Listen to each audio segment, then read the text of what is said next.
After the Rain, the love story of Alec and Clara. True love is worth waiting a lifetime for. Part 1. An unexpected encounter. Alec worked at an old publishing house in New York City. He was 33, lived alone, and spent his days surrounded by books and his evenings walking the streets by himself. Rainy days held a special place in his heart. They made him feel alive, as though the world slowed down to listen. One afternoon in late May, as rain gently drizzled, Alec saw a woman nearly hit by a car while trying to cross the street. She was long-haired, visibly startled, and turned toward him with wide, shocked eyes. "Are you okay?" Alec asked, reaching out a hand. "Yes, I was just in a hurry. I'm late." Her name was Clara. She was 29, a petite art teacher at a nearby studio, with a calm but strong voice. The moment Alec saw her, something shifted deep inside him. He offered to walk her to her destination. Along the way, they talked more than strangers should. When Clara laughed, it felt like sunlight breaking through Alec's clouds. Part 2. Two Lonely Souls. From that day forward, they began meeting every week, sharing coffee, running from the rain, and exchanging stories about their lives. Alec had always dreamed of becoming a novelist, but had never finished a manuscript. Clara painted beautifully, but lacked faith in her own art. They became each other's inspiration. Alec began writing a novel with Clara as his muse, while Clara started capturing Alec's expressions and doubts in her paintings. But both carried deep emotional wounds. Alec had once been left by a woman he loved dearly. Clara had lost her father as a child and had never fully learned to trust again. These wounds were quiet walls between them. Part 3. Confessions and Distance. One crisp autumn evening after the theater, Alec and Clara returned to his apartment. Alec gently took her hand and said, "Clara, I feel truly alive when I'm with you. It terrifies me, but I've fallen in love with you." Tears welled up in Clara's eyes as she whispered, "I love you too, but I'm still healing. You bring me peace, Alec, but I need time to face my past." They agreed to spend some time apart. Clara traveled to Europe for an art exhibition. Alec remained in New York, thinking of her every day, aching in silence. His nights were long and lonely. Part 4. Hope returns with the rain. 6 months later, rain once again poured over the streets of New York. Alec stepped outside the publishing house and stood silently in the drizzle. Then, a familiar voice behind him said, "Do you still love the rain?" He turned, and there she was. Clara stood with a suitcase in hand and a gentle smile on her face. They stared at each other for a long moment before embracing tightly. "I found myself," Clara whispered, "and now my whole heart belongs to you." Part 5. The Blooming of Love. They never parted again. Alec finished and published his first novel, titled After the Rain. Clara opened an art gallery and shared her work with the world. Together, they still took long walks beneath rainy skies, because that very rain had once drawn two broken souls into one whole heart. Their love was the bloom that came after healing, a flower that blossomed after the storm.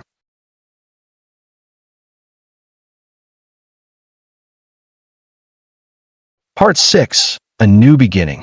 Life began to flow differently after Clara's return. Alec no longer woke up with a sense of quiet emptiness. Instead, morning expressions and doubts in her paintings. But both carried deep emotional wounds. Alec, Part 6. A New Beginning. Life began to flow differently after Clara's return. Alec no longer woke up with a sense of quiet emptiness. Instead, mornings were filled with laughter over coffee, sketches left beside his typewriter, and the gentle hum of Clara's music playing in the next room.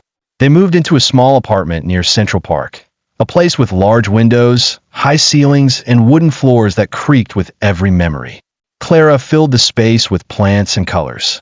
Alec brought in books and silence. Together, they made it a sanctuary. One Sunday morning, as they sat on the windowsill watching the rain blur the cityscape, Clara softly said, "Do you ever think about forever?" Alec turned to her. "Only with you." Their fingers intertwined. No rush, no pressure, just a quiet promise growing between them. Part 7. Ghosts from the Past. But even love cannot erase the past without a reckoning. One afternoon, Clara received an envelope with no return address. Inside was a photograph, her, as a child, standing next to her estranged mother. And a letter. I never stopped thinking about you. I was wrong to leave. If you can forgive me, I'll be in Boston until the end of the month. Clara was shaken. She hadn't seen her mother in 15 years. Alec noticed her pale face and trembling hands. What is it? He asked gently. She gave him the letter. I need to go, she said. Not to forget, but to understand. I need to know if I can forgive her. Alec didn't hesitate. Then I'm going with you. Part 11. The proposal that wasn't. Weeks passed, and spring melted into summer. Alec had been carrying a small ring box in his coat pocket for days, waiting for the right moment. Every time Clara laughed, every time she stood barefoot in their kitchen humming to herself, he knew she was the one. One evening, they went to the rooftop of their building. The sunset painted the sky in gold and crimson. Alec took a breath, heart pounding. Clara, he began, but Clara was staring out at the skyline, her eyes misty. I had a dream last night, she said softly. In it, I lost you. It felt so real I woke up crying. Alec paused, the ring still hidden. You're not going to lose me, he said. Not in this life. He didn't propose that night. Not because he changed his mind, but because he wanted her heart to be at peace before he asked for forever. Part 12. When Dreams Return. Clara's art began to attract attention. A prominent gallery owner reached out with an invitation, a solo exhibit in Paris. It was every artist's dream, but it would mean months away from New York and from Alec. They sat across from each other at their favorite coffee shop. I want to go, Clara admitted, but I'm scared that we'll drift apart. Alec took her hand across the table. Chase your dream, Clara. I'll be right here when you return. That night, he finally gave her the ring, not as a proposal, but as a promise. I'm not asking you to marry me now. I'm asking you to carry this with you as a reminder. We have forever. She cried, not out of fear but love. Part 13. Paris, City of Distance. In Paris, Clara found her art blooming in ways she hadn't imagined. Her colors deepened, her strokes bolder. But distance brought new doubts. Time zones made calls difficult. Alec was buried in writing deadlines, and Clara often felt alone among strangers. One evening, she walked by the Seine, watching couples laugh under lantern lights. She missed the smell of Alec's coffee, the way he listened, really listened. Back in New York, Alec sat at his desk staring at a blank page. The apartment was too quiet, the silence too loud.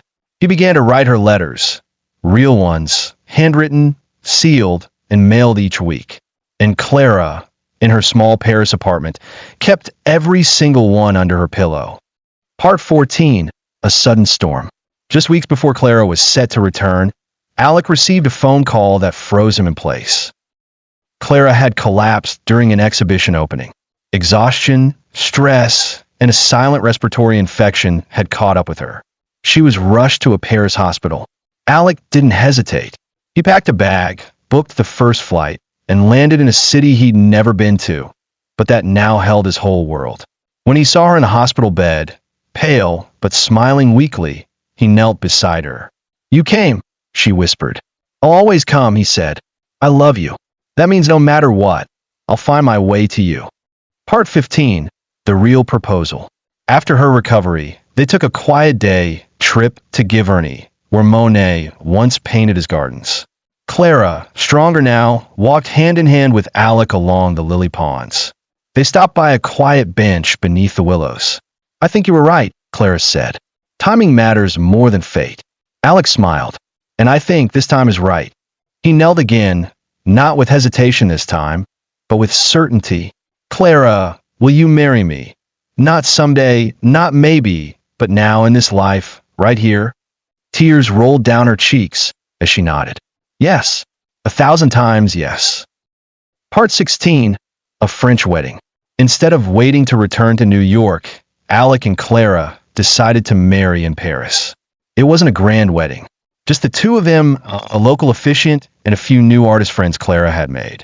She wore a simple cream-colored dress with paint stains on the hem from her studio. Alec wore the same gray coat he'd carried the ring in for months. They married by the Seine, under a soft drizzle of rain. As they kissed, a street violinist began to play, unplanned, yet perfect. Afterward, they sat on the river's edge, eating pastries and watching. Part 31. The Book of Clara. Alec's second novel was no longer fiction. It was their life.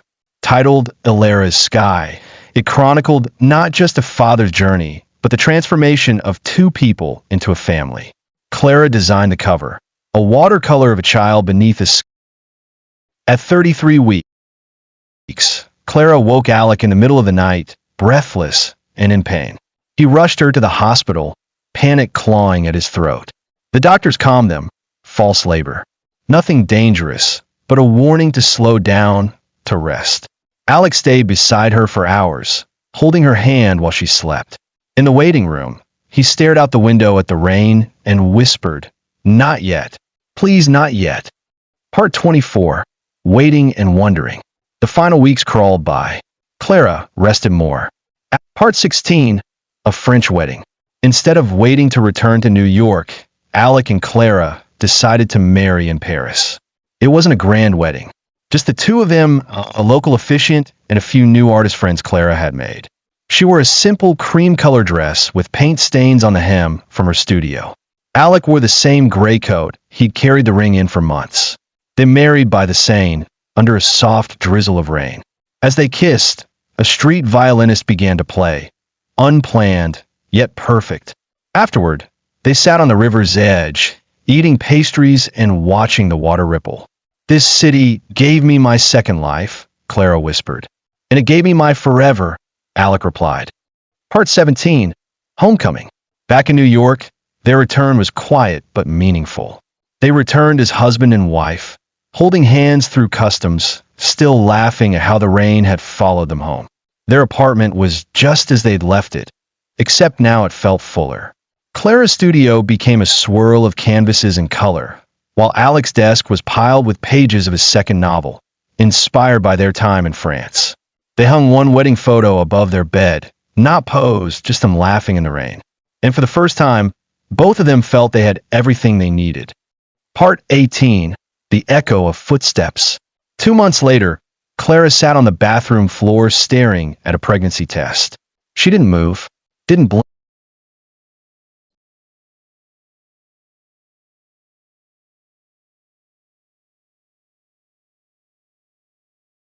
Alec knocked gently. "You okay?" The door creaked open. She looked up at him, teary-eyed but smiling. "I think we're going to need a bigger apartment." Alec dropped to his knees, eyes wide with joy. They held each other for a long time. Later that night, he wrote in his journal, "There are moments that change you. Not loudly, but permanently." This was one. Part 19. The First Heartbeat. Their world slowed down and sped up all at once. Doctor visits. Books on parenting. Clara painting tiny shoes in watercolor. Alec reading baby names aloud at random. Then came the first sonogram. The first time they heard their baby's heartbeat. It was a sound that neither of them could describe, but both would remember forever. Clara cried. Alec held her hand tighter. They didn't speak in the car ride home. They didn't need to. The silence was full. Part 20. Cracks in glass. Not all days were perfect. Clara struggled with fatigue. Alec, juggling deadlines and worry, sometimes forgot to slow down. Misunderstandings sparked over small things. Cold dinners, forgotten appointments, missed calls. One evening, Clara snapped. "You're not here when I need you," she cried. Alec, caught off guard, said nothing. But later that night, he came to her with warm tea and an old letter from her father he'd found among her things. "I don't always know how to help," he said, "but I never stopped trying." Clara took the tea, then his hand. "We're learning," she whispered. "Together." Part 21. A Name Worth Waiting For. As her belly grew, so did their curiosity about who this little person would become. They argued gently over names. Alec liked timeless names. Clara preferred poetic ones. One rainy afternoon, they walked through a bookstore. Clara pointed at a children's novel titled Clara and the Stars. "Clara," she said. "It means brightness." That's what she'll be. Alec smiled. Clara Winslow. Sounds like someone who will change the world. Part 22. A nursery in progress. They converted the guest room into a nursery. Alec built the crib by hand, though it took him twice as long as it should have. Clara painted stars on the ceiling, just faint enough to glow when the lights were off. They played soft jazz as they worked, stopping often to dance in the middle of the mess. At one point, Alec dropped a screwdriver, looked at her belly, and said, "You better be a deep sleeper, little one." Clara laughed, then winced. "You okay?" She just kicked. Alec placed his hand there and felt it. His world shifted again. Part 23. False alarms and real fear. At 33 weeks, Clara woke Alec in the middle of the night, breathless and in pain. He rushed her to the hospital, panic clawing at his throat. The doctors calmed them. False labor. Nothing dangerous, but a warning to slow down, to rest. Alec stayed beside her for hours, holding her hand while she slept. In the waiting room, he stared out the window at the rain and whispered, "Not yet. Please, not yet." Part 24. Waiting and wondering. The final weeks crawled by. Clara rested more. Alec brought her soups, watercolors, and books. They talked about the future, their fears, their dreams, and the type of parents they wanted to be. One night, Clara asked, "What if I'm not enough? What if I make mistakes?" Alec gently kissed her forehead. "We will make mistakes, but love will carry us through." Part 25. Ilara's arrival. At exactly 3:07 a.m. on a stormy Thursday morning, Clara Winslow was born. She came into the world screaming, full of fight and fire, wrapped in blankets the color of early spring. Clara cried. Alec laughed and cried at the same time. As he held his daughter for the first time, he whispered, "You're the best thing I've ever written into this world." Part 26. A new rhythm. Life with a newborn was chaos and wonder. Days blurred into nights. Alec learned how to swaddle. Clara became fluent in lullabies. The apartment echoed with cries, giggles, and exhausted laughter. One morning, Clara found Alec asleep in a rocking chair, Clara on his chest. She took a photo. Later, she painted it. They called it Stillness in Motion. Part 27. Words for the Future. Alec began writing again. Not a novel this time, but letters. One for Alara's first birthday. One for when she falls in love. One for when she doubts herself. He wrote to her future self, hoping one day she'd understand how fiercely she was loved before she could even speak. Part 28. The letter from her mother. Out of nowhere, Clara received another letter from her own mother. It was long, apologetic, and hopeful. "I heard you had a daughter," it read. "I'm happy for you. If you ever want her to know her grandmother, I'm here." Clara folded the letter and placed it in a drawer. "I'm not ready," she told Alec, "but maybe someday." Part 29. Through the storm again. Clara fell ill with a fever at 6 months. It was brief, but terrifying. Alec and Clara rushed her to the hospital, remembering all too well how fragile life was. She recovered within a day, but Alec stayed awake that night, watching her breathe. Parenthood, he told Clara, is loving something so much it breaks you open.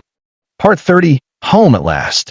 That winter, snow covered the city like a lullaby. Clara took her first steps on the hardwood floor beside the window. Clara clapped. Alec recorded it. They celebrated with hot cocoa, laughter, and a new painting of a girl under an umbrella, Clara's silhouette, looking up into falling snow. They had come so far, from a rainy street corner in May, to a warm home filled with light, color, and the sound of love.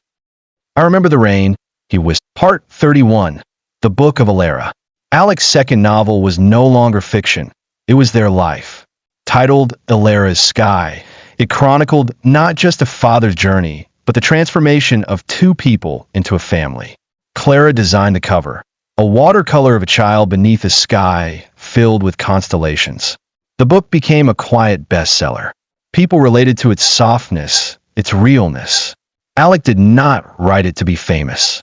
He wrote it so that one day his daughter would understand how much she meant to him. And she would. Part 32.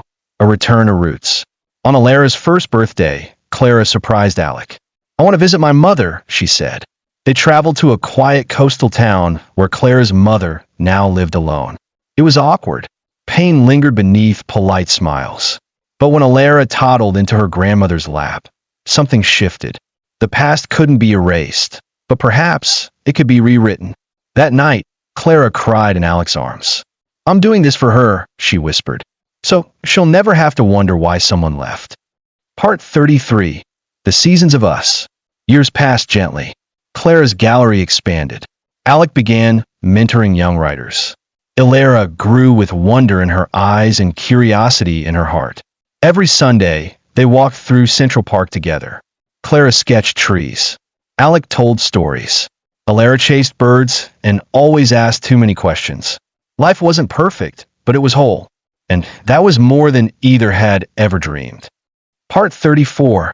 A new chapter begins. One spring morning, Alec found Clara staring at the test again. "Another baby. I didn't think we'd again," she said, breathless. He pulled her close. It's always the right time when love is leading. This time, there was no fear, just joy.